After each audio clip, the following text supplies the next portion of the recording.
Welcome to another edition of the Buddicom Telecommunications Files, and this time I would like to talk to you about the National Broadband Network in Australia. We are really getting at a critical time at the moment whereby we slowly are going to see the design of the network, the architecture of the network reaching finalization, and on the other side we start looking at the implementation plan that separately has been developed by the Department of Communications and Broadband, and these two of course now need to be matched in one way or another.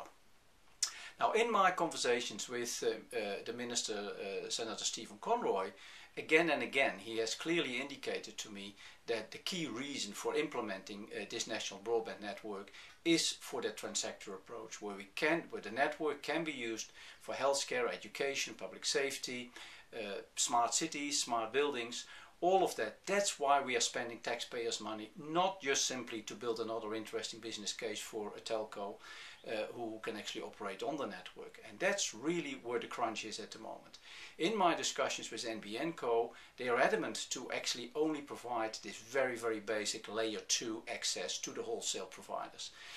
If you do that, then obviously, yes, true, you create an environment that has the least possibility to create another vertical integrated monopoly. Absolutely true. So I can fully understand why NBN Co wants to do this and why it is widely supported by the telecommunications industry. But if you make it so simple that it's nearly impossible for anybody else to build on top of that basic infrastructure a next layer that is then can actually be used for healthcare, etc., then you're really asking yourself, what are we doing? Are we building something just to facilitate the subtleties of competition, or are we building in the national interest? So we absolutely need to make sure that on this layer 2 we can develop the transsector service that we are talking about.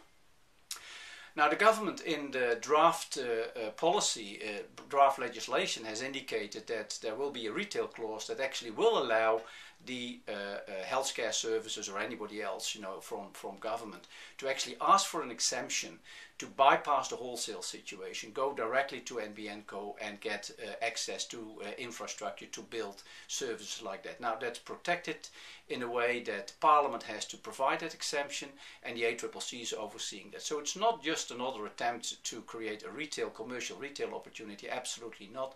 It's for creating that sector. Nevertheless, the question remains if that basic network is enough for healthcare, etc. Are the healthcare department, are the utilities, are other government bodies, are they able to actually build on top of that network?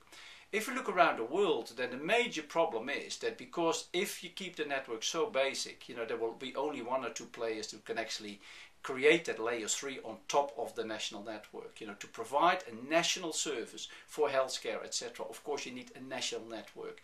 And most likely it will only be one, perhaps two players in the telco industry who on a wholesale basis are going to put this layer 3 on top of it, that they then will be selling on a retail basis.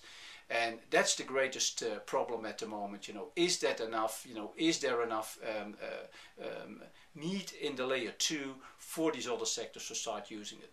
So far, we haven't seen a sufficient answer from NBN Co. They say yes, it can be done, and healthcare can come to NBN Co and create a separate wholesale layer on top of that, but I've got this inkling this inkling feeling that it's not good enough. We need a robust discussion in Australia on this issue to make 100% sure that if we are going to spend all this taxpayers' money on the national broadband network, that it will be possible in an affordable way for both the sectors to build these networks, and on the other side for the users to access these sort of services over the network. I hope you enjoyed this edition of the Buddicom Telecom Files. More information is at the end of this video clip, and I'm looking forward to talk to you next time. Okay, bye bye.